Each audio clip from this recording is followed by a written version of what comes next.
So I have shared my browser. I hope it's visible,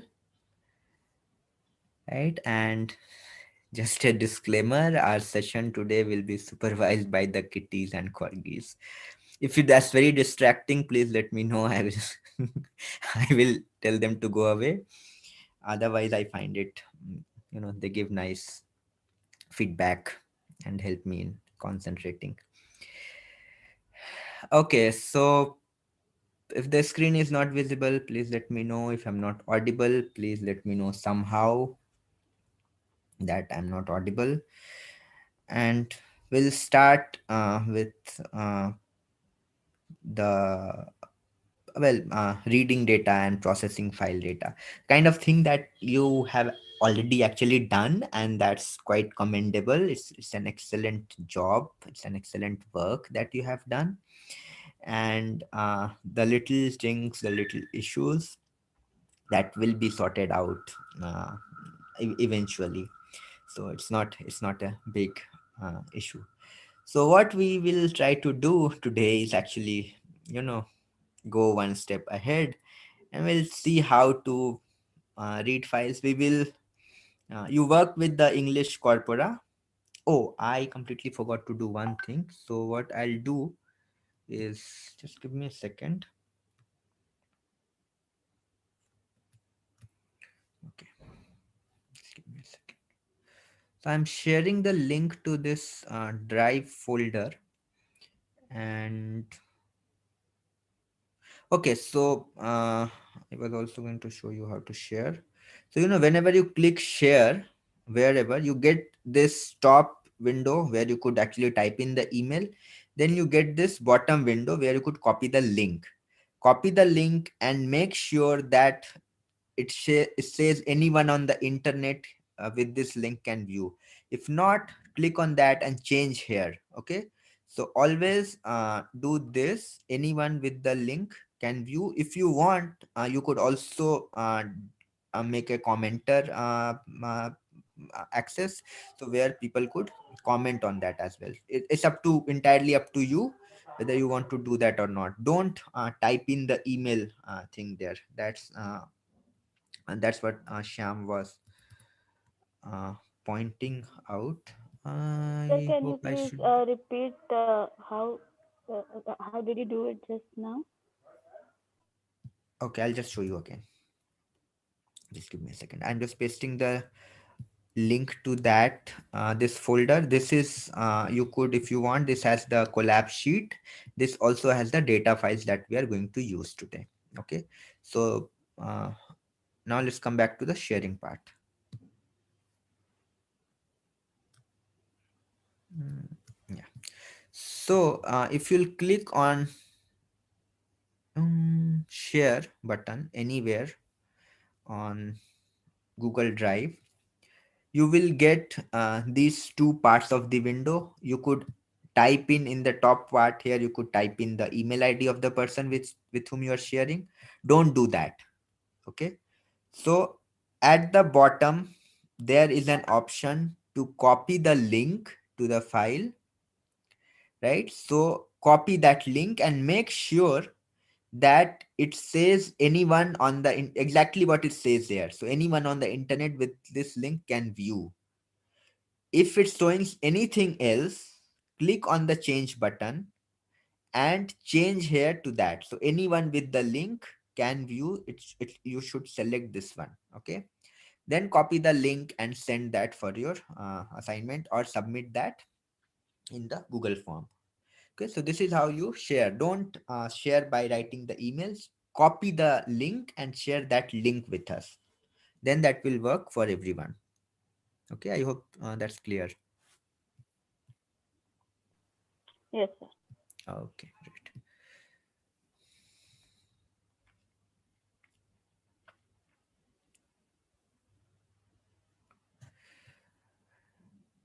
Okay, so let's move ahead with this. There are certain what we'll try to do is to, we have got this lofty goals, so we'll try and build a language identification system as well as a multilingual POS tagging system by the end of this class. And those of you who have some idea about how these things work, we are not actually going to build production level stuff or anything of that kind. It's going to be a very very naive and very very fundamental system that we'll be we'll try to build. Okay, so and we'll look at it step by step. So there are two goals of this class basically. One is of course to show how you could read the file and how you could get the data from there, how you could process that data and stuff like that, how you could write into a file. But the other part of this is also how to break up your problem into smaller parts and then solve that. Okay, so step by step, so how to um, uh, try and uh, uh, do those different steps one followed by the other, and how one step could actually build into the other. Okay, so I will I have already shared the link to that folder. What you have to do is to make a copy of that folder and add that to your drive. Okay, anywhere. So it needs to be in your drive. You cannot directly add that folder to your drive. Probably you could. So, and anyway, you could add that folder. Please add that folder to the drive. Right now, once you have done that, you will need to mount your drive so that you could read the files that are there on your Google Drive. Okay, so this is just two lines of code. If you don't understand this code, that's also fine, but just for record, so we are actually importing a library. So this is the first time I'm guessing that you are looking at importing a library, I guess. So till now we didn't need to do that because all the functions and everything that we were using, they were already available to us. They were available to us by default, or all of those were loaded by our Python interpreter by default. Now in this case, this is one library which is not loaded by our Python interpreter by default. And so these libraries are basically collection of pre-written codes. Somebody has written that code and we want to use that code. We don't have to. So all your functions, they are also pre-written codes, right? So somebody has written the code for you. You are just calling that function and using that code without knowing what exactly is there in that. So uh, the libraries are this huge collection of these different functions, right? So uh, and so the libraries will actually have these different modules. So these are called modules. So basically each file that you create, each file will have a collection of different functions. So they are called modules, and we simply import those modules and try to use the code that are there, or try to use the functions that are there. So this is one way of doing. So we import drive. That's the module that we'll be using. This is actually written especially for collab, and this is the place. So this essentially is kind of a path where you will get the drive. So you go inside Google. Inside Google, there is another folder called collab. Inside collab, there is a file called drive. You import that drive. Okay, so that's, or it could actually be inside the same file as well, but it could be both ways. It could simply be understood as a path. Okay, so you're giving this path that go to Google, then from there go to collab, and inside that there is something called drive. You import that. You load all the functions that are inside this drive uh, module, and so that I could use it, right? Then we simply use this function called mount. This is just like your other functions, like a function split or like your print function. So all of that are doing something in a similar way. This mount function mounts the drive. Mounting the drive means it makes your drive folder accessible and available to you for accessing it through your collab sheet. Okay, so it mounts it here. And this basically says the place where you are mounting it. This is kind of fixed, and we generally we always use this. So these two lines of code will be used always for mounting your drive. Okay, so that you could use the files on your drive. If you will run this, as I just did this, it will ask you for authorization. Right? So before mounting, you will actually have to authorize uh, the collab that it could mount. So you just click. I hope that the font size is okay. You could actually read what is written here. So you click on this link. This link will be different for each of you. As you will click, it will open up a window with all your accounts that are there. You give authorization through the account. For that account where your files are actually located. So you log in that account, you allow it. It generates a code. Copy the code and come back to your collab and enter that authorization code here. So that's one step that needs to be done in order for you to be able to read files from your Google Drive. Right. So if you are reading file from some other place, you will actually need to figure out how to access those files. What is the file path and stuff like that. Okay, but if it's in your Google Drive, this is how you mount it and you access it. Okay, so now you have got it says that it's mounted at content drive, and all your files will actually now be accessible from here onwards. Right? Okay, so we also import another library OS, and we'll see what this does. So this will help us in reading multiple files. You could also, if you want, for any of these libraries, uh, you could use this help function in the collab, and this will give you all the uh, all the details about that library. So you need to be able to so slowly you need to learn reading those. Oh, I didn't import this, sorry. So you run this, import this, and then run the help file, and you'll get a lot of information about what this module is about. uh, yeah, you see that's a whole lot of documentation about OS, what it does, what it functions, and you could see it's just the OS module is so huge that we cannot cover this in 2 weeks. So that's why you need to learn to look at this and try to also search for solution to your problems. And what we are doing in this course is basically telling you some of the most fundamental and broad uses of these different libraries and these different functions. So we have imported that library. Now the thing for reading a file is that you have to give full path to the uh, file or to the directory that you want to read. Now what I'll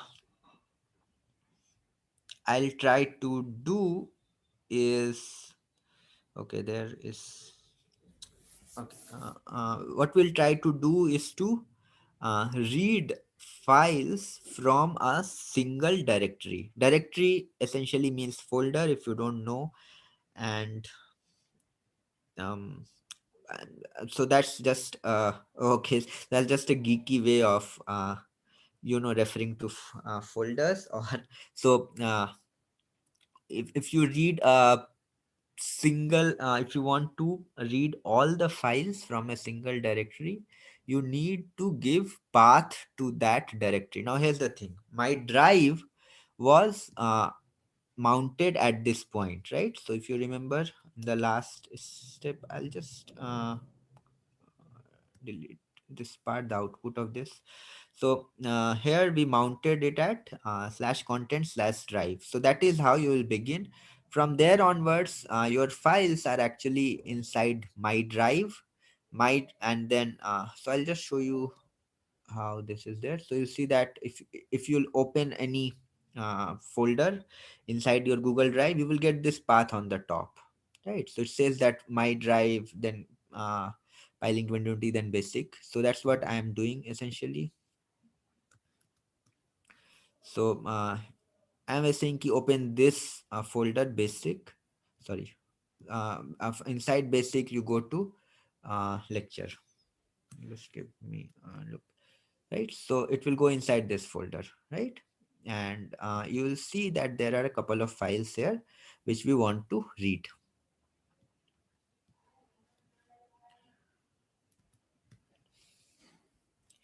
Okay, so the now step, if we go step by step, the first thing is to, of course, to specify the path. This is very important. If you specify a wrong path, if there are spelling errors, if there are some kind of other errors, you will never get that path. You will keep on getting the errors. So specifying the path, be sure that you have actually specified the correct path, the exact path, right? And if you are working offline on your own system, on your own computer, you know how to get the path to the folders and the files in your own system. You get the path there. Okay, if you run this, this just assigns the path to this variable order. Now once you are inside that, you need to list all the files that you want to read.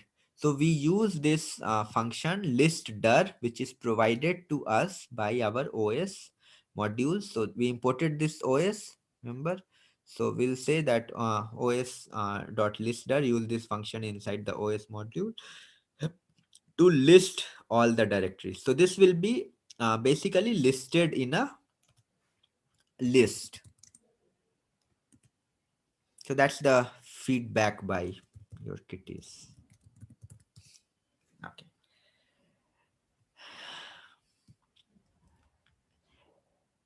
So we'll just have a look at this. Let me, let me divide this into another so that, um, yeah.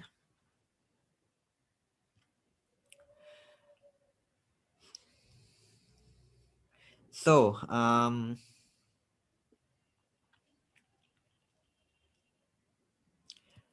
yeah, if you'll run this, let's see what it does. It tells you the name of the two files, right? That's inside that directory, inside lecture, right? So listdir, basically, this function, it gives you the list of the file names, right? So all the files that are there. If you have other directories inside that directory, it will also list you those directories as well. So at this point there is just the two files, and it gives you the uh, see name of those two files. But remember, it only gives you the name of those two files, not the full path. For reading the file, you will need the full path. Now let's come to the reading the file part. So we what we do, we loop through each of these and read this one by one. How do we loop through? We use the for loop. We say that for whatever is the current file name in this list called all files, go through that one by one, and for each of those file name, we again use this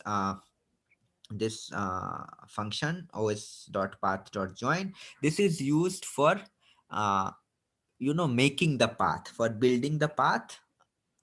And so we are saying that this is the first part of the path, our path to the directory, and the name of the file, right? So you join the two.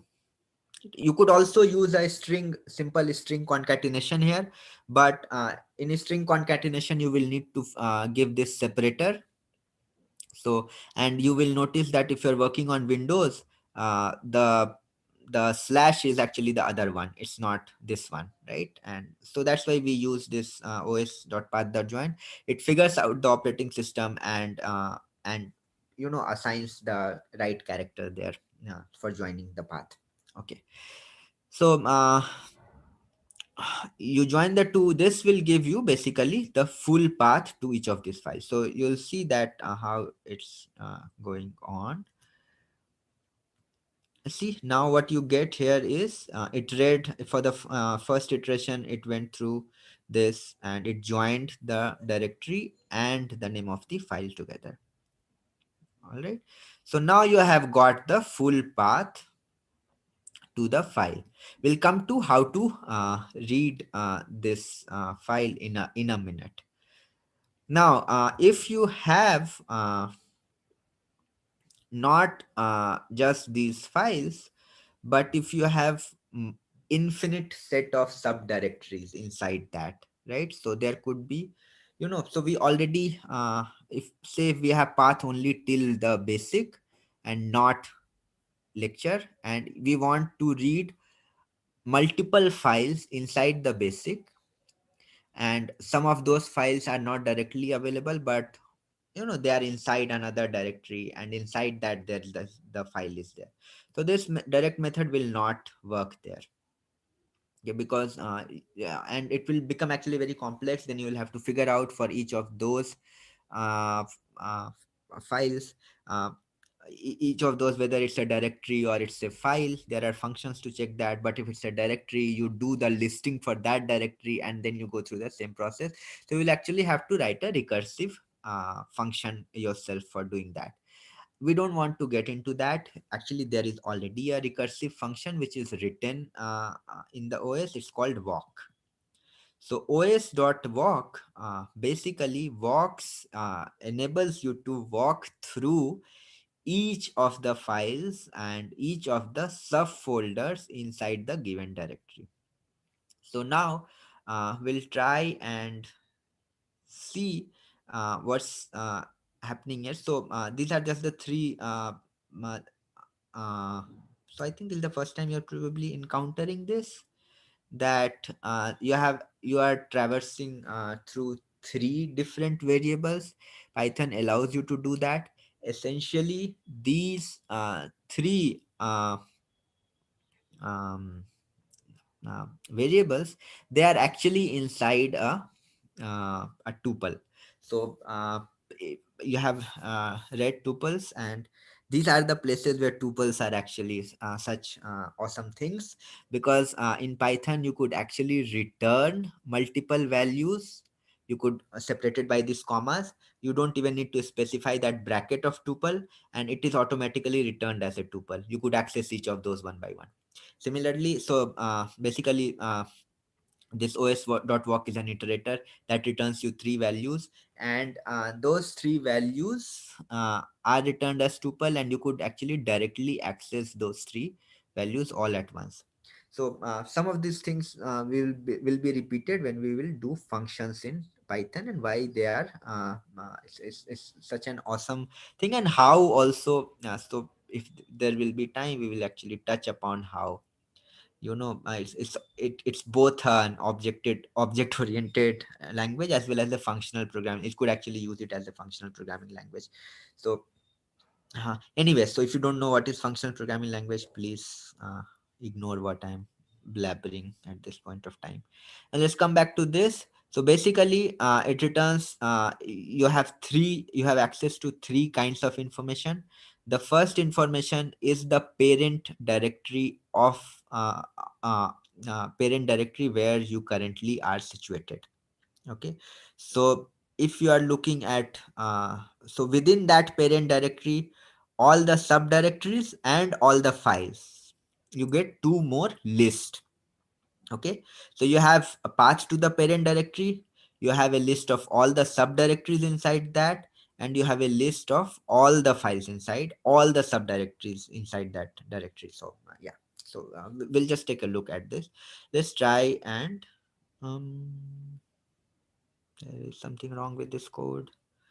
Parent directory also, this will be all files.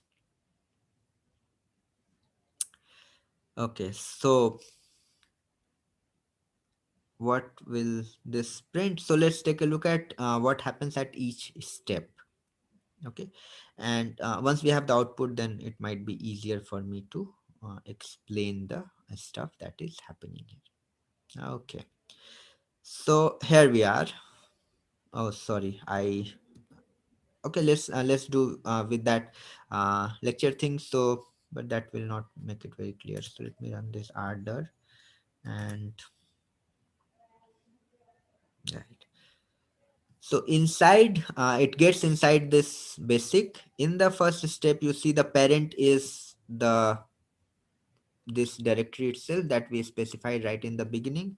That's your parent directory. That's what it returns. What is all the subdirectories inside that? So there are three subdirectories. So if you look here, you'll see that inside basic there are three subdirectories, right? So lab, lecture, and search. That is what it returns, right? So these are the three subdirectories. What are the files here? So it says there is just one file, which is this. If you look at the folder again, you'll see that, yeah, there are three subdirectories. There is one file, right?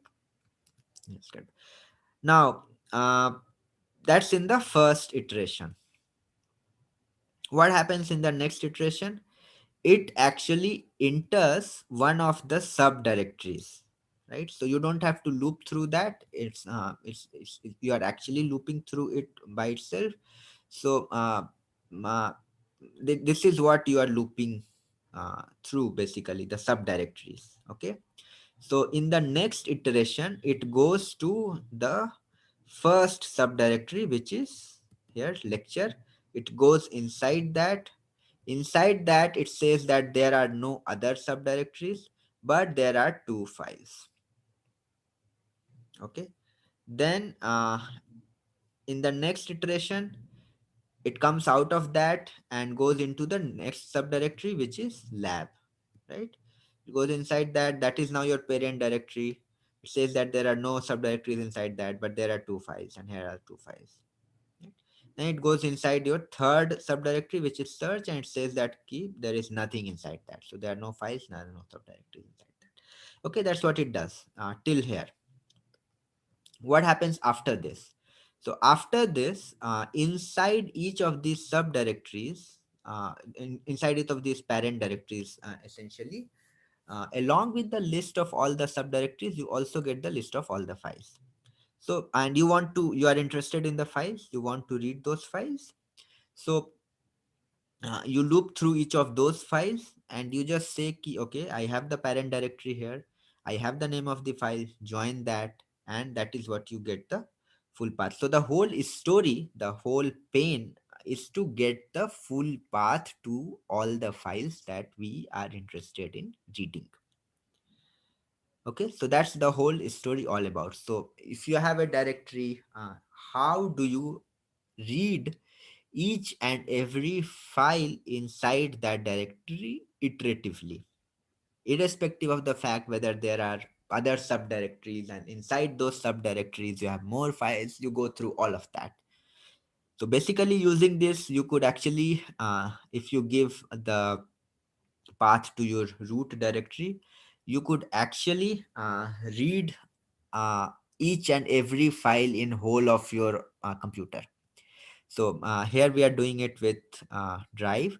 So just change the path to the, and let me warn you, this is going to go on for a long time, so I'll interrupt in between because this will be really long. There are too many a huge number of files in my drive, but just for a demonstration, so this is my drive, right? So I run this, and if I start walking over my drive, you'll see that it will go through each and every file and folder. It will get everything out there, and you could actually read everything from there, right? So you see that it's just you, that will go on and on because it's more than 2 TB of data that's there in my drive. And so it's actually slowing down. I'll try to stop this.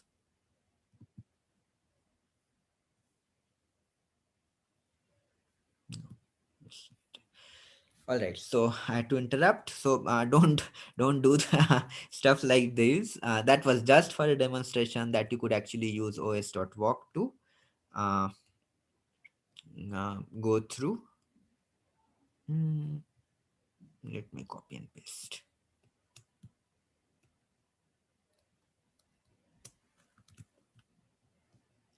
each and every file in your system. All right. So just that's what it does. So, okay, now that you have the full path to each and every file that you want to read inside a directory, you actually now read the files. Okay, so now coming to reading file, let's also try and move it one step at a time. So if you have a single file to read, if you have a path to a single file, you just give the full path to that file, right? This is the full path, and you use this function called open.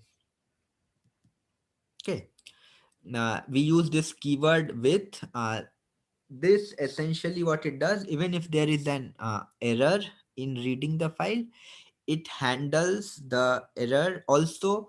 uh, you know if you have some exposure to other programming languages, you know that whenever we open a file, we also need to close the file after reading, after writing. This with keyword, it takes care of all of that, so you don't have to close the file, you don't have to uh, handle errors, etc. So basically, if there is an error in reading the file, it will just go out of with and run the code, continue running the code out of that, right? So it does two functions. So it does some kind of exception handling, and it also takes care of closing and cleaning up the memory and stuff like that. So we use this with keyword for opening the file, and this is the recommended way, and I'm not telling you the other ways of opening it, but there is a way to open it without using with. Always use with. That's my recommendation. Okay, also with will be an indented block, so you will have to put an indentation here. You say with open, give the file path, and this is the mode. Okay, so R essentially gives us the read mode.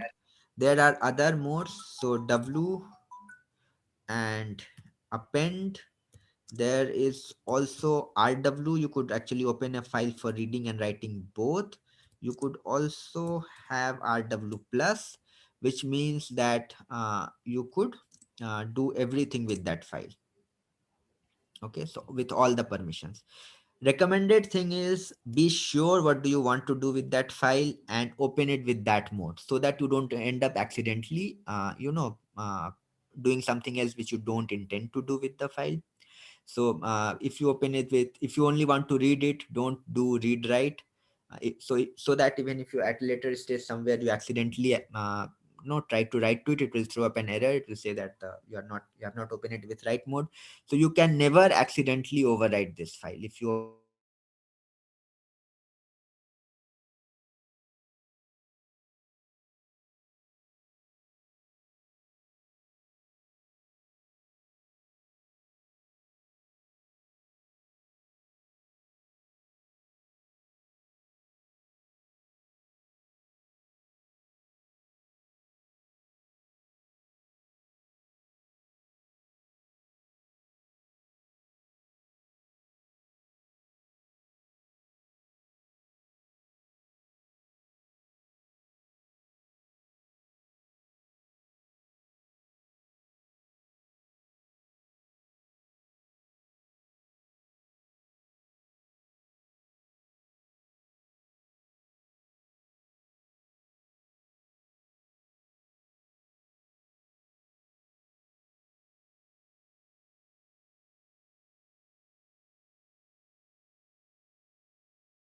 Okay, sorry guys, I lost the connection for a bit. I'll be back.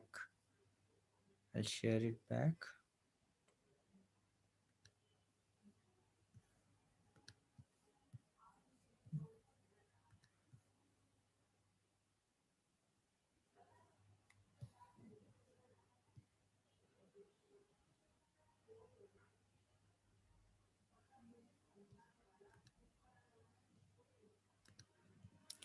Okay, I hope the screen is visible and I am audible.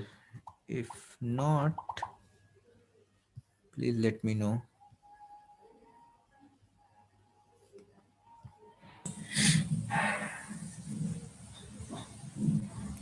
Can somebody just confirm that I am audible? Yes, sir. Okay. All right. So let's. Where did it all go off? Hmm. So yeah, I was trying to read the file. Okay. So yeah, these are the different modes that you could open your file in, and we're using another keyword as. So this basically says that you know. Okay. So we are using we'll use this variable from now on to access the opened file. So the file is now assigned to this variable, right? So we are opening this as fr, f underscore r. Okay, so now one way of reading the file is to go through it line by line. Now remember, line and sentence are two different ideas. So wherever you put an enter, computer takes that as a line. So you could see that you could actually write one sentence in multiple lines, and you could have lot of sentences in one single line. So line in programming essentially means wherever you put an enter, one enter is equal to one line. Okay. So if you could, arrange your files in a way that there is one sentence per line or one word per line, that makes it very very easy to access it via these programs. But if you don't do that, if you if your file is not that, then you will have to use other ways of trying to read the sentences and words, and using the split function and other stuff. So that you could do, you'll have to do a little bit of processing, uh, and you might actually not be able to do very well in that, but with little bit of effort you could actually use do well in that as well. But uh, uh, basically one line means one stroke of enter. So wherever there is a stroke of enter, it's one line, and it's separated by this character. Just give me- so slash n. So wherever it encounters a slash n, it says that you know uh, um, it's the end of the line, right? So you could actually read it line by line, a single file, right? So let me run this. I hope it reads something. See, so it's reading it line by line. You see that there is an extra line here. The reason is that the file itself has a slash n at the end of it. At the end of each line, there is a ending line, and the print function, it adds an extra line by itself. So if you want to remove that line, you might actually use strip by default removes all white space, right? So single space, tabs, non-printing spaces, also slash n. So anything that you can't see and that looks like a space, that will be removed by strip by default, all of that. Okay, so we generally use this default strip to strip it out of the lines and stuff, and now you see that that extra line will not be printed, because now only uh, so the original slash n that was there, that has been stripped out, and only the print function is now adding its slash n. Now this point will also become important when it will come to the writing the files.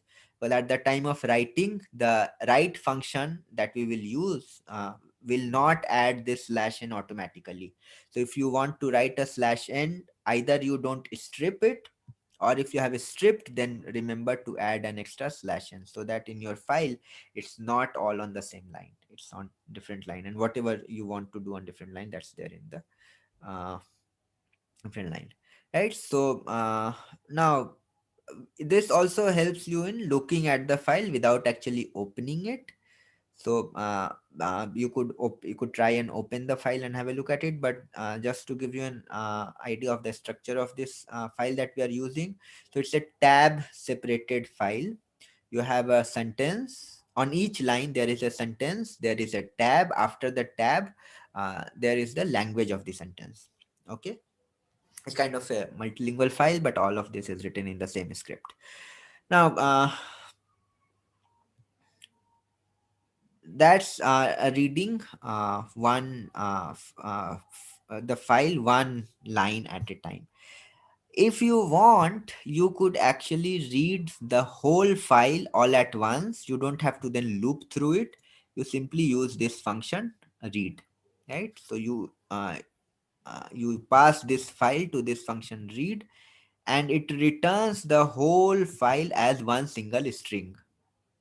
So if you want to you know have a look at the data type of the string the data that has been returned, so you see that it's a string data type also. So each line that is returned here, that's also a string. So that essentially means that it's a large file, and reading it at once is actually not a great idea. But you'll see that the results are similar, but there is a difference. There is a big difference. The big difference is that in the earlier file that we had, let me try to come at the what has happened to the cursor. Let me go to the top. Okay, that was really a huge file, and I seem to have lost yeah,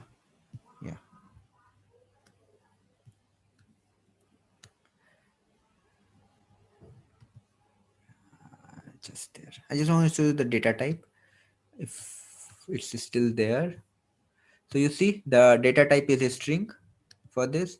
For each of the file, so each of these is read as a string, and uh, so now you have this whole thing in one single variable. You will actually, if you want to use parts of it, you will again has to use a split and then do things like that. But this data is actually arranged in a way that you could read it one line at a time. You get each sentence and the language, and then use that information for some work, right? So it's not meant to be read as a whole file, but there could be files where you want to read the whole file all at once, and you could do that.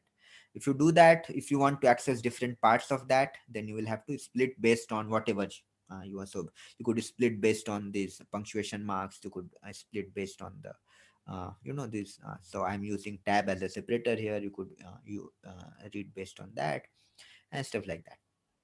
Okay, so the point being, read it line by line or read it the whole file all at once.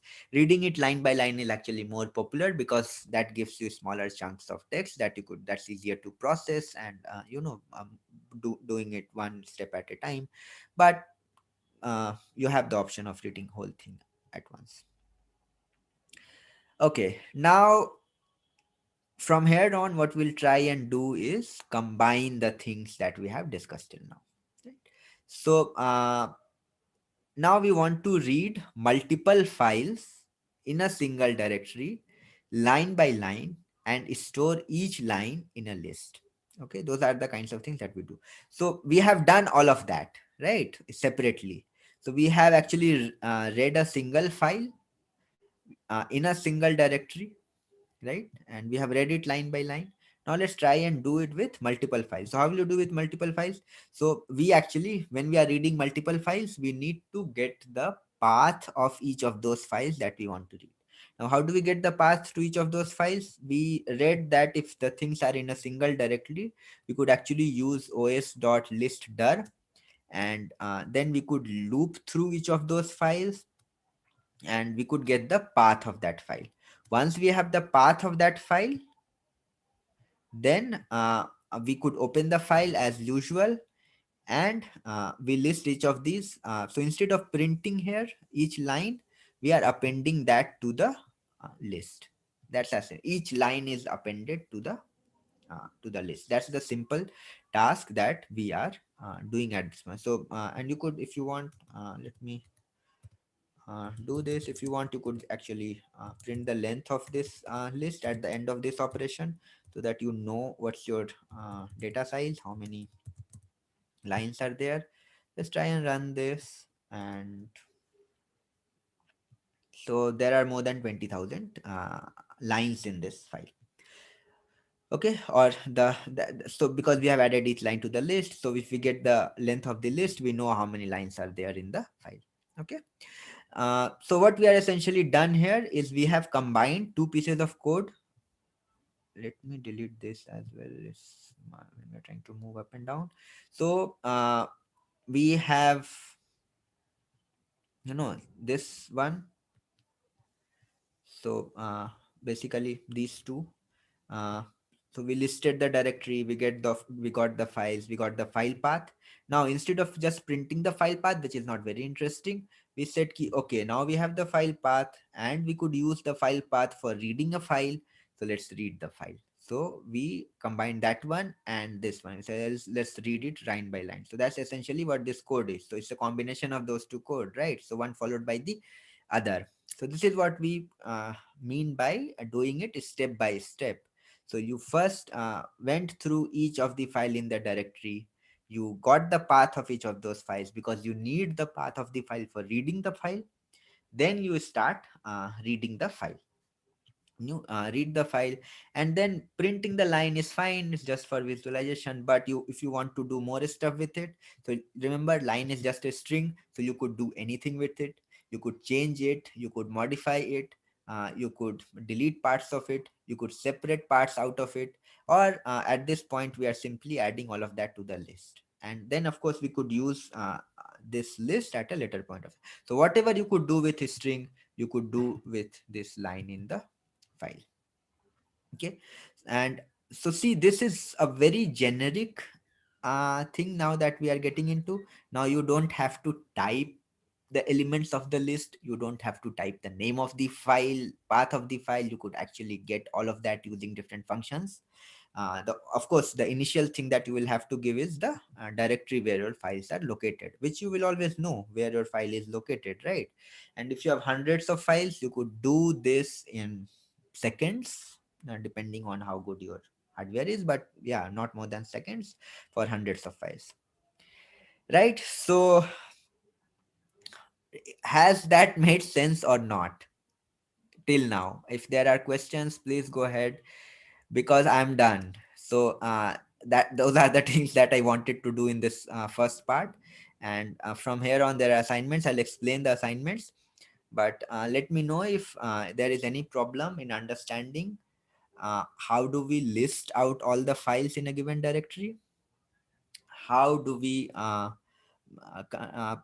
get the path of the file, and how do we use that path to read the file line by line, and then use that line for further processing.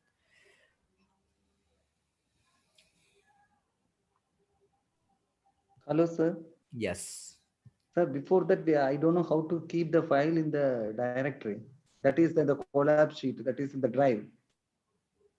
How to No, no. Before that, we are doing all those things. Before that, we have to. I don't know how to keep the file in that our collab directory. Can you explain it again? collab directory? There is no such thing as collab directory. You put your file in your Google Drive. Normal as like normal how we are usually used to paste the keep the data in the drive. The same way you have to keep that. Yes. Okay. Just upload the file. Okay. and you mount here and give the path to that file. Yeah, there is no special way of doing that. Okay.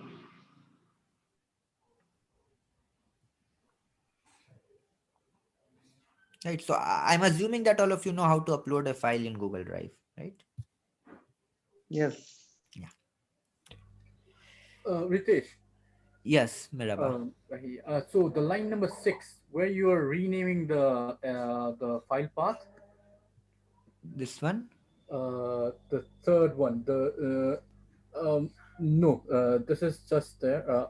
I think this is the case number 3. Okay, okay, okay, okay.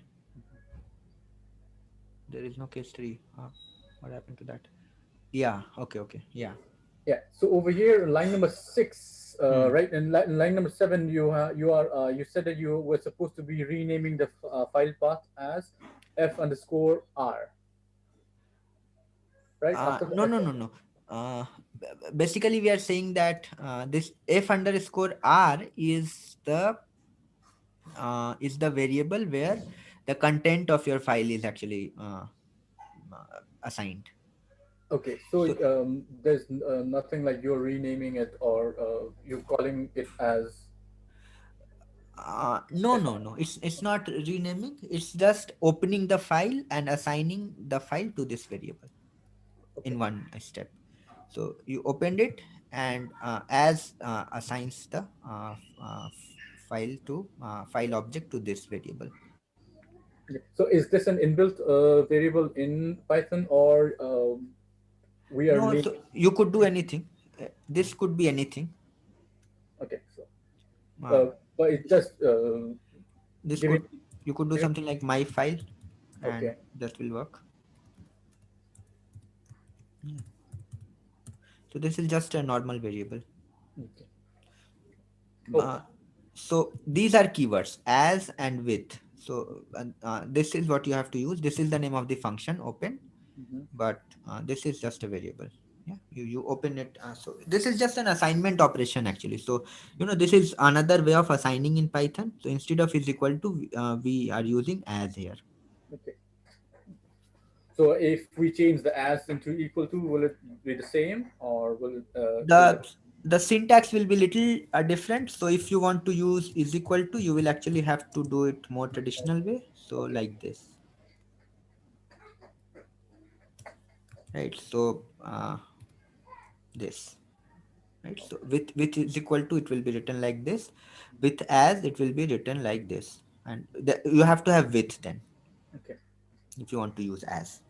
Yeah, Okay. both of these are the same, essentially the same thing. All right. Thanks.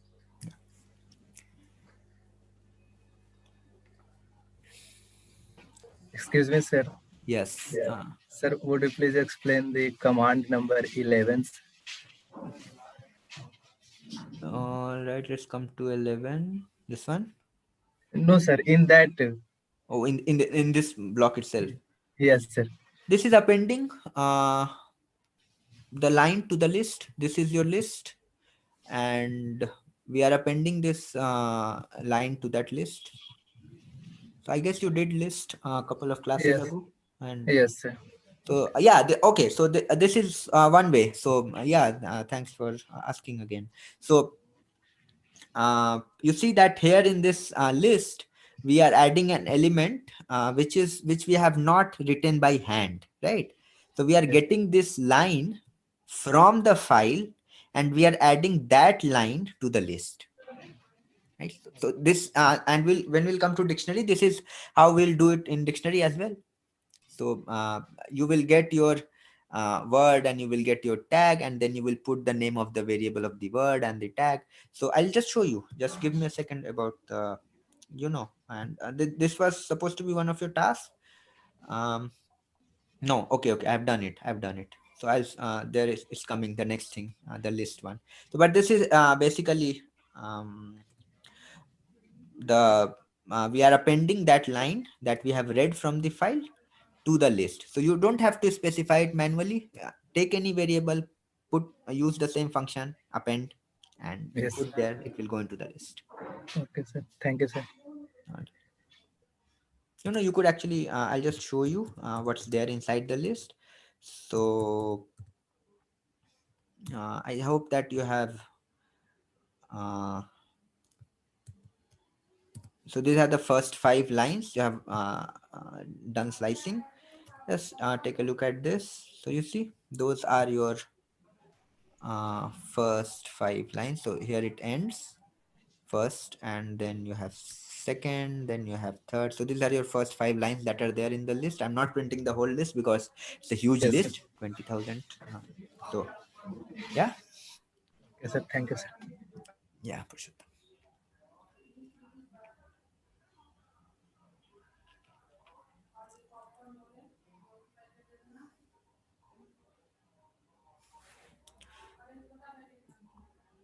So all the power of these programming languages actually come from this simple idea that you could have a variable and you could have anything assigned to that variable. You could use that variable anywhere you want, right? So that's the absolute foundation that it all is built on. If you remove the idea of variable, everything will come crashing down. So there you cannot really do anything without the variables, right? So that's why we insist that you understand this whole idea of variables and using it. So we continuously use that thing. All right, I hope that's making some sense. And so I guess we could move ahead. So there are these lab session tasks that you will have to do, and these are very simple tasks. So basically, you have to combine different bits of code that I have written on the top. So here you have to read multiple files in a single directory. This one, what was this? Oh yeah, you have to read the same thing, but instead of doing it line by line, you actually have to read the whole file at once, then use the split method. Sorry, don't do that. In split method, uh, right? Use the split method and then store each line that you get out of the split method in the list. Okay, so a little bit of processing, little bit of changes here instead of using line, because you are already getting line here. So what you will get here is the whole block. The split that you will get the list. So you actually don't need to define a new list here. So once you split, you are already getting the list. So you don't need to, that's stored in the list already. You don't need to append here. All right. The next assignment is to read multiple files in multiple subdirectories, right? Now here you have to do one additional thing, one little thing, and it's to you have to check that the file has an extension .txt before reading. So before opening, you just put a check that the extension of the file is .txt. So you have done uh, strings, you have done if condition. So make use of that. Every file path is a string. That's so you could actually use the functions of the string to check whether its extension is .txt or not. If proceed only when its extension is .txt. Okay, that's the second assignment. The third assignment is uh, okay. So give me a second. I'll just do one little thing and then just give me a second.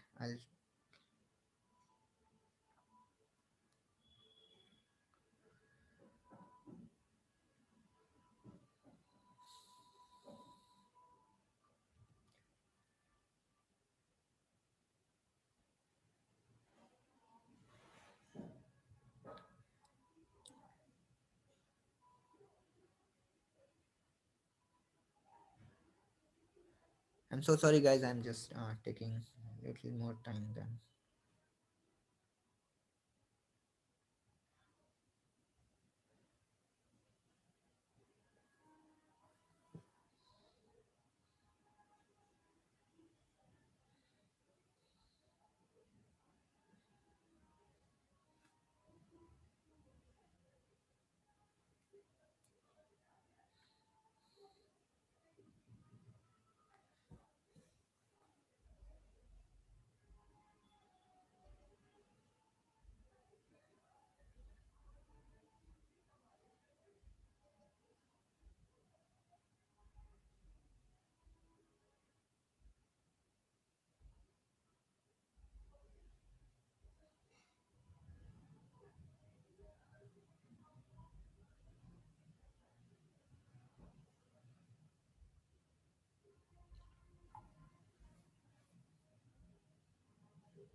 Okay, sorry about the interruption. Okay, so the third assignment is just an extension of this. So you read multiple files and you read all at once, and then store each line in the list. So you'll have to think a little bit more about it, because for the first time when you encounter the first file, you will actually create a list and using split, but that list needs to be stored somewhere so that you could add to the earlier list when you encounter the next file, right? So that's one more thing that you will need to do. And okay, then okay, so those are the three assignments related to this file reading and adding that to the list. Okay, then let's do a bit more about it. So instead of adding, the whole line to the list, what we actually want to do is to store those different parts of the file in a dictionary. So this was the question, I guess, in the morning. So how do you you have got the sentence, you have got the word, and you have got the tag. So how do you add those two different those different parts in a dictionary, right? So this a bit of code essentially does that. And I read a path file. I created a dictionary, blank dictionary, and then I start reading the file, right? So I start reading the file as the usual way that I showed above. I start reading each line, uh, line by line, and then what I do, I have to get the parts, right?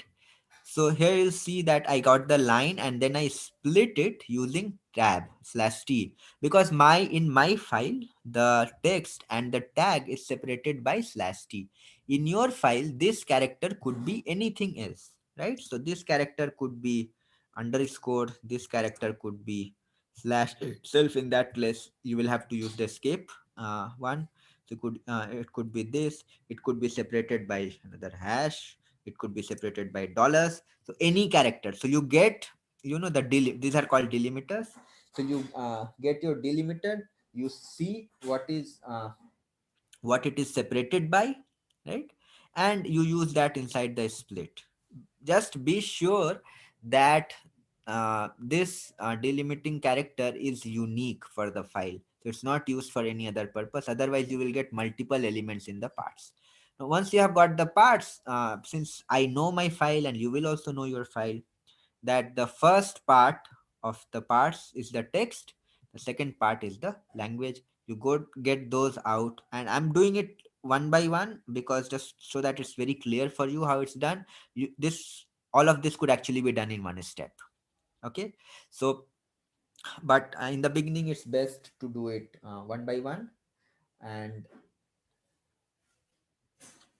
uh, so that it's very clear that what's exactly is happening. Now this is the part where we are adding element to the dictionary. So this is how we add uh, key value pair in the dictionary. So txt is our key, the text is our key. Why? Because remember, the key always has to be unique, otherwise it will be overwritten. So we expect that in our corpus there will not be duplicate sentences. We don't want duplicate sentences in our corpora. That's kind of not useful, right? So this is our text part, and the value will be the language that we have. So in this case we have the language, it's annotated with language. The file that you were working with, that was your mm, so uh, that was your tag, POS tag.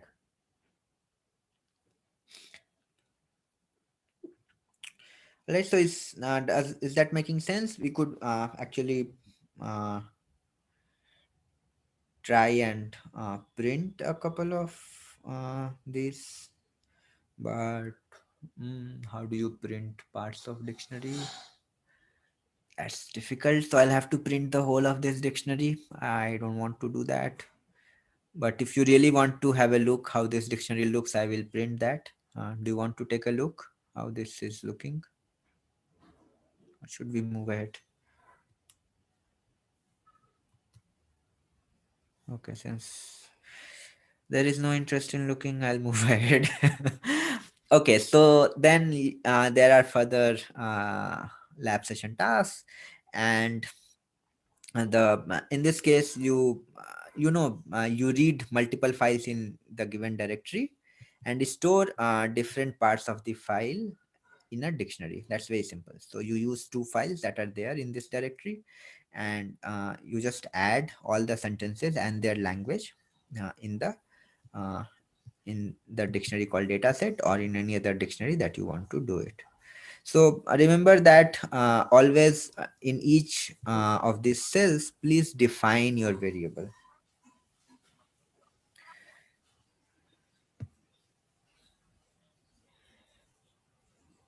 Is there any question till now? Yeah. Uh, Yeah. Hi.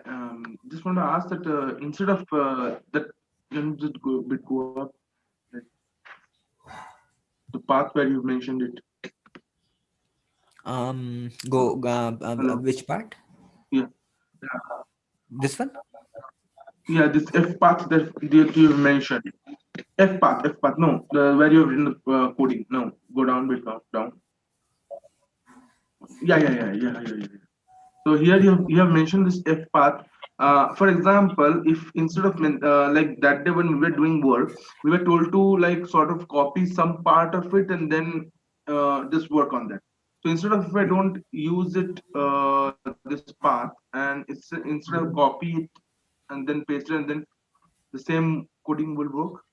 Yeah, the same stuff will work definitely. So you will skip the reading file part.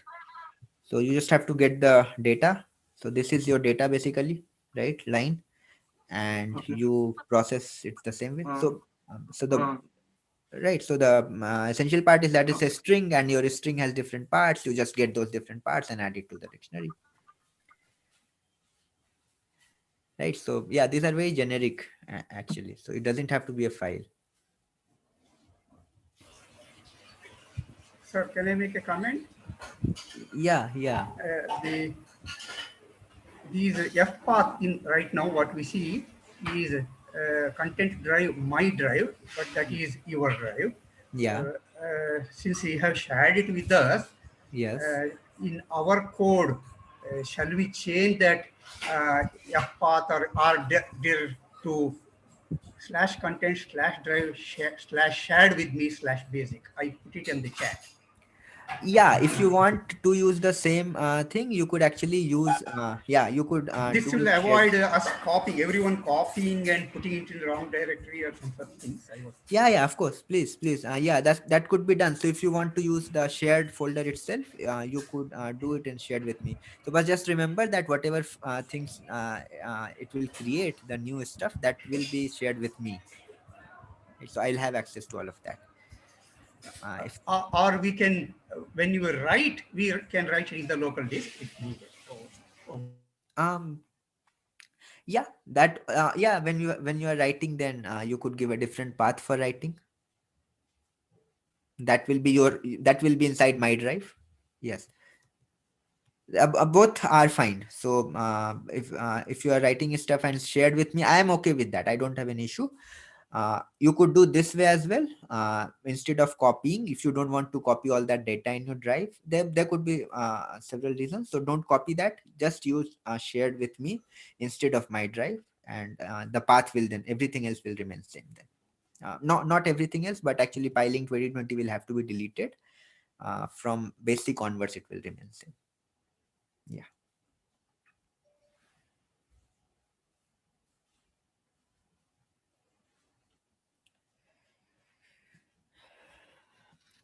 Okay. So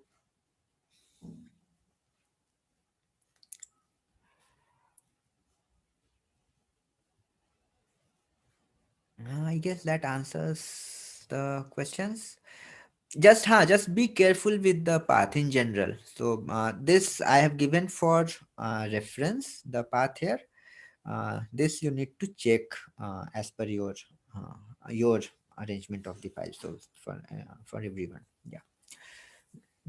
Most probably this will not work.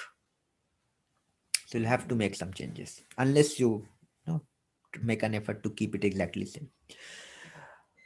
Okay, so then there are some more tasks. So yeah, this I just told that you read multiple files and store the data in a dictionary. Now this is kind of a challenge problem, and it will require some thinking. I have actually given lots of details here about some of the things, but you will still need to uh, apply. So remember, this will not require additional knowledge on your part. This will require, though this will require you using it very creatively, using these different ideas that we have discussed till now in a very creative way. Not very creative, but in somewhat creative way. So you have to read these multiple files in multiple directories. You use any method that you want to do this. So uh, I suggest line by line method is best, and store the different parts of the different files in multiple dictionaries. Now here's the thing. So you have to read the file from both the lab folder as well as the lecture folder. Right now, uh, the for the lecture folder, the files are txt files that we have just worked. So the first part is text and the second part is the language name of the text. This much we have done actually till now, so you will have to repeat this part. Now let's come to the second part. That is in a file format called Cornell U format, and that's kind of a standard format that we use in natural language processing. I just wanted to give you some kind of a flavor of what are the kinds of things that are done in natural language processing. You will not end up doing it probably, uh, but at least some of you, but just to have an idea of this is probably one of the most popular formats out there. So I'll just show. I hope the file is will be visible in a second. I hope the file is visible. The text is not. So let me. Boy.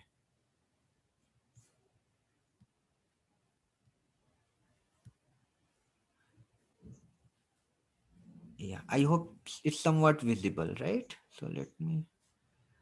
So if you'll see this file, you'll see that it's a structured format and it has quite a bit of information. So there is a sentence ID to each sentence. It starts with this hash symbol. There is a text, the full sentence, right? And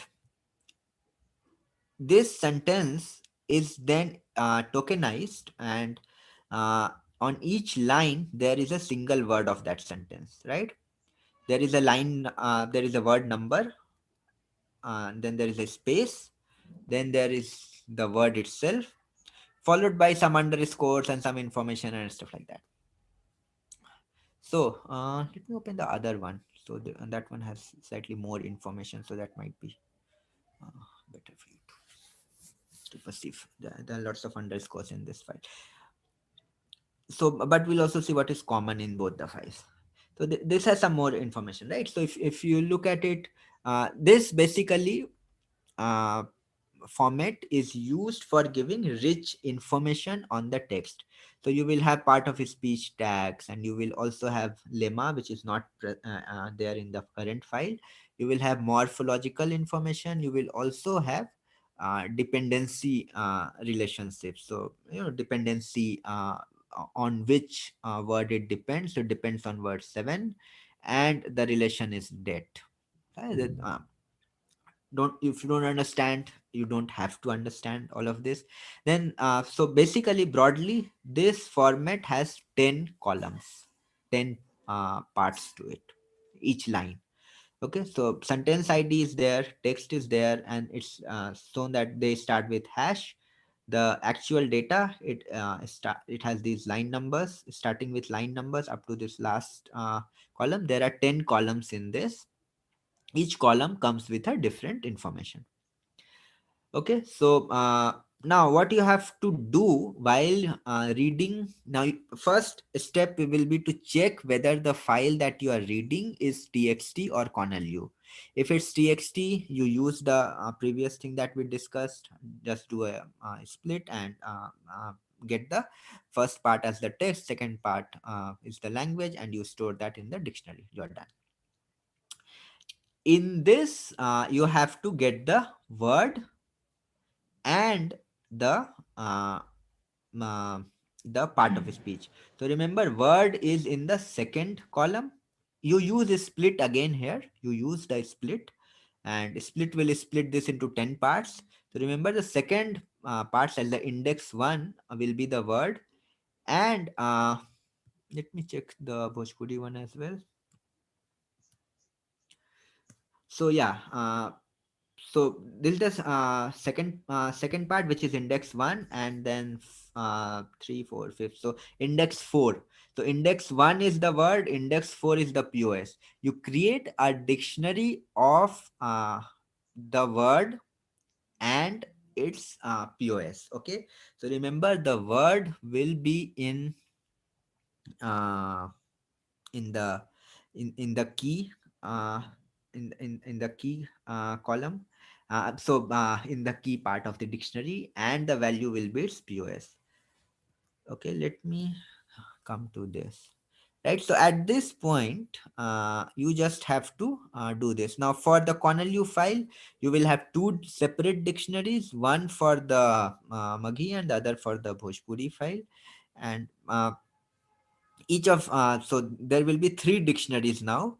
One is the sentence and the language. The other is the word and pos for each of the two languages, right? So there is a mistake here. It should be fifth column, not the fourth column, where the part of speech tags are there. So that you have to do. So in this step we are just creating these three dictionaries. Okay, that's your challenge problem 1. The challenge problem 2 is actually to count the frequency of each POS tag in each of the two files, and also the frequency of sentences in each language. Okay, so frequency of sentences in each language is very simple task. It's nothing. That's just for data visualization and just for understanding how many sentences we have for each language in our data set. That will not be used later on. But the frequency of each POS tag, this has to be stored in a dictionary. So uh, no, so both of these are for actually visualization. So you just calculate the frequency of each pos tag in each of the two files, and so this doesn't have to be stored. You just count and print the frequency of each pos tag, just to have a look, have a sense of your data. You know how many pos tags, which pos tag is most common, which are the least common, and you get to answer those kind of questions sometime. And if there are differences between the two languages in the data set. So is it the case that noun is much more common in Bhojpuri than it is in Maghi, and things like that? So just to make a comparison and stuff like that, you just get a frequency. Though this is uh, just one way of getting a sense of the data. Also, if you are doing some kind of corpus based studies, counting these frequencies of different kinds are actually needed. So if you are looking to do that kind of thing, this is just fun thing that you could do, count those frequencies. Okay, so that's not quite a challenge problem, but it is if you if it's actually not that difficult to do in Python, but you make use of dictionary for counting this. If you know of some other ways, you could actually use that way as well for counting those things. But write a generic code.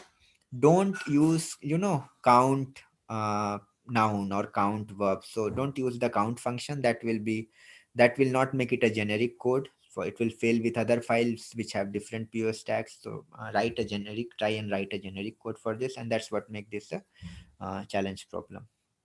Now we have a couple of what I call ninja problems, and I hope that you solve this. If you solve this, I would uh, be very happy to see this solved.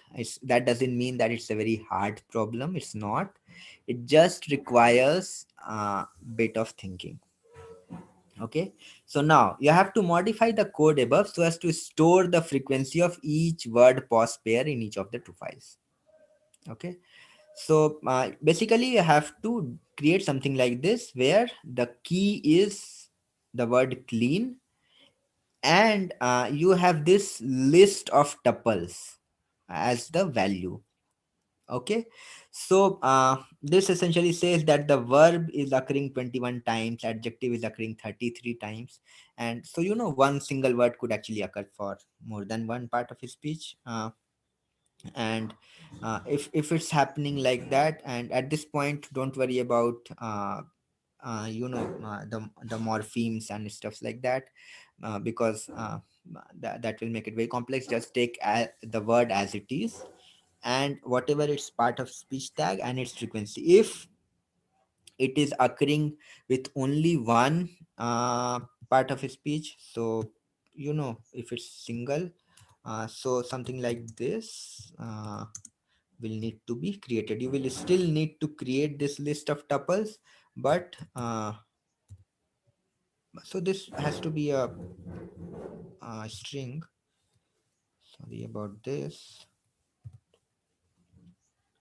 So this is still have to be a list of tuples, but you just have to, yeah, do it like this. So if it's occurring in put one markdown. Yeah. So if it's occurring in with a single POS, then also you need to create this list of tuples, but there will be only one tuple in that list, and that will have these two elements. So the first element will be the POS tag itself for that word, and the second will be the frequency of that that tag. So this is the first part of the ninja problem, we call it.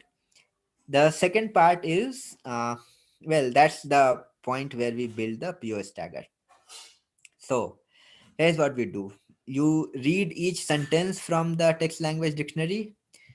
If the sentence is either of Maghi or Bhojpuri, you have the dictionary for both of these languages, right? So remember, for each of these words, you have this dictionary of its part of its speech and its frequency.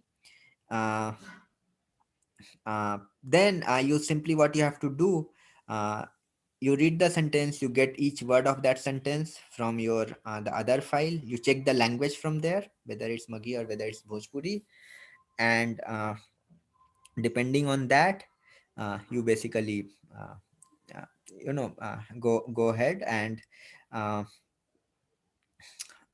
tag each word in the sentence using uh, this dictionary. So you use this dictionary to find the most frequent POS tag for that word, and you assign that tag. So that's why I said it's a very naive system that we'll be talking about. So if the word is there in the dictionary, you get both of or all of the POS frequencies for that word. The most frequent POS will be assigned to that word, and if the word is not in the dictionary, then you assign the most frequent POS tag in the whole of the corpus. Okay, so whichever POS tag is the most frequent, it's verb, adjective, noun, whatever is that, so you assign that. And for that, it might be a good idea actually to calculate and store the most frequent tag once, and just do that in the beginning and then use it later. Whenever you don't find a word, just assign that tag. So this might be different for the two languages, so you just have to check. Okay, now, so the last one, this is beyond ninja, and this is what I called extraterrestrial problem. If you solve it, I don't think you need to do this course anymore. So if you manage to solve this, I will certify you even if you don't attend any of the next classes. Okay, so this essentially is to build a language identification and multilingual PO staggered together. And what you do is take input any sentence from the user, you predict its language. So for predicting the language, you have to build a similar, you know, uh, frequency word list for each language using the data set that we have. So you create that for Maghi, Bhojpuri, Avdi, and all of those languages that are there. For each of those language, you create a separate dictionary with the frequency of each of the word in their corpus. Then you take the input, user input as sentence, and then you check if for each word in that sentence, you check whether in which language that word is most frequent. So in whichever language that word is most frequent, you assign that language to that word, remember? So then at the end of it, you count how many words are from Avdi, how many words are from Bhojpuri. If there are one word is in more than one word is in more than one language, then you count it in both language, right? So then you count. So and you could probably guess now. So the maximum number of languages that you will get, that will be the language of the sentence. Remember, if the word is not in any of the language or in neither of the language, then the word is unknown. And if the number of unknown words are more than half of the total length of the sentence, then you assign an unknown tag. So you call the language unknown for that, and pure tagging will not be done for that sentence. Okay, so that was your extraterrestrial problem. I hope it's you are still with me and you have not run away. So I'll just quickly, I know I'm really way past the time. So I'll quickly finish the writing part. Writing part is simple. And Okay, so yeah, okay, we are not. Oh, we have one couple of things that for solving the extraterrestrial problem. So if you want to take anything as an input from the user, you use the function input. So right. So if you run this, it will give you a box here. You could simply put in your thing here, and that will actually be saved in the search box. So you could then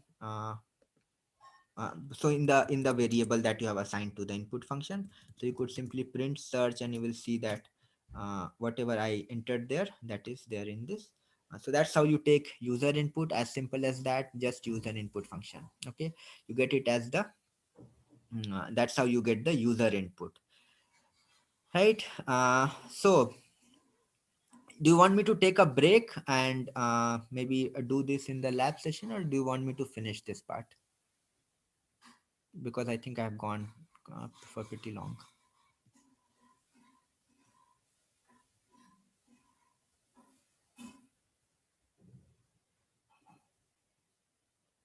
So, let me see. So can we do this in lab session?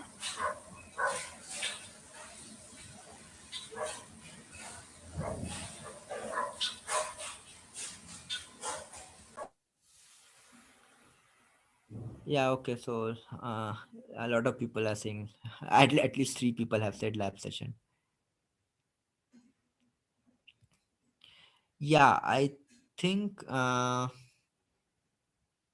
yeah, okay. Just to answer that question, that how much you need to actually do it.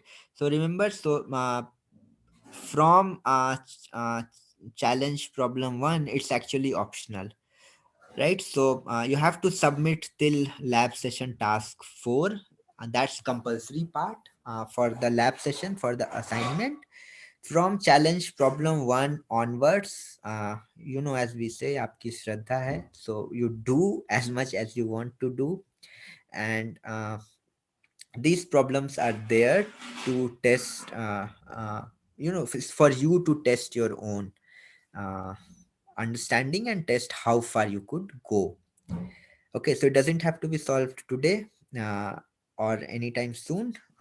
challenge ninja extraterrestrial, you could actually do it over the next week as well, or even beyond the workshop if you want. But till the next week will be available, so you could actually go ahead and do this at your leisure. So do it step by step, don't get overwhelmed by it. Just look at one problem at a time. Okay, so that's a very important skill. Just look at that part, that much that you have to do. Don't do आगे क्या हुआ पीछे क्या हुआ. So don't worry about anything else. Just focus on that specific subpart. The point is that you will see that how these different things they actually come together, and you end up building things which probably you didn't know how to do till now. So right, so which looked that these are very difficult stuffs to do. They are not. You just divide the problems into smaller subparts, solve those smaller subparts, combine those smaller subparts, and you got the application. Okay, so yes, you the compulsory essential part is still the lab session task 4. Do till there from challenge onwards. Whenever you do, or if you want to discuss, you are doing something, trying out something, it's not working out, we'll be there to discuss those problems and work it out with you. All right, so the next part, we'll do this uh, in the lab session. We'll start with this in the lab session. I'll try to finish it as soon as I could. Also, you could, since you already have the sheet and you have the data set, you could have a look. If there are issues that you want to discuss in the lab session, I'll be there. Also, if there are things from the earlier class, I think Abhijit is here and he will be there for the lab session also probably. So both of us will be there to discuss stuffs. Yeah. So unless there are some urgent specific questions at this point of time, I'll probably end this session. Please let me know if you have some questions.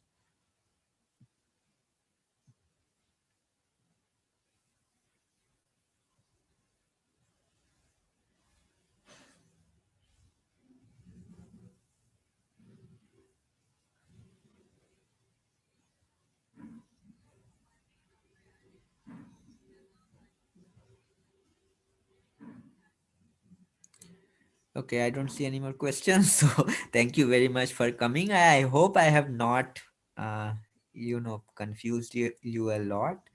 And if I've done, I'll try to undo that in the lab session. So I'll see you at 3. Thank you very much for coming.